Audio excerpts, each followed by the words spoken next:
Today, Governor Brian Kemp announced plans to create a $50 million homeless grant fund. And at least one commissioner in DeKalb County says she is ready to apply. That's right. And we know that this comes just days after leaders in DeKalb learned nearly 5,000 residents there were living long-term in motels to stay off of the streets there. Senior investigator Rebecca Lindstrom here to walk us through, Rebecca, some of these proposals. Yeah, DeKalb County funded this study, and they released some of the details last week, but this is actually the full report, and that is where we are getting some of these proposed solutions. It says first that DeKalb needs to acknowledge this population as homeless, even though they are not part of the annual count, then create a committee to steer policy and budget decisions.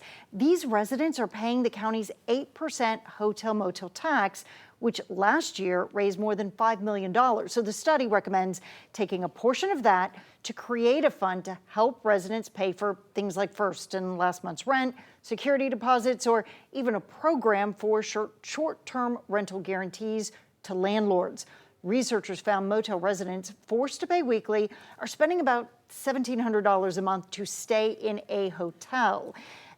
You look at that, though, and that's, more than the average rent of a one-bedroom apartment. But the problem is they can't come up with the extra cash to qualify for leases in the first place.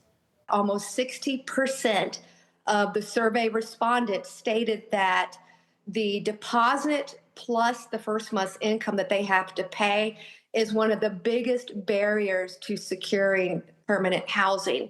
So if we could set up some type of a big bridge fund to help provide that funding for them. There are motel to home programs, but this bridge fund could have more flexibility to offer case management.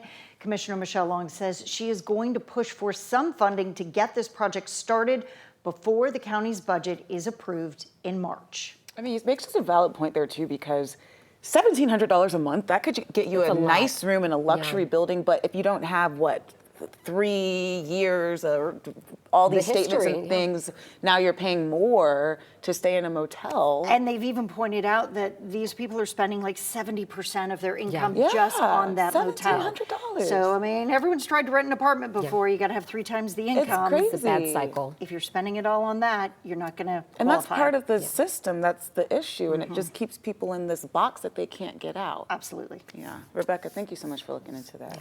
We appreciate it. Hey, if you have a tip that you want us to investigate, a lot of these stories start with tips. You can call us at 404-873-9111, or you can email us at investigates@11alive.com.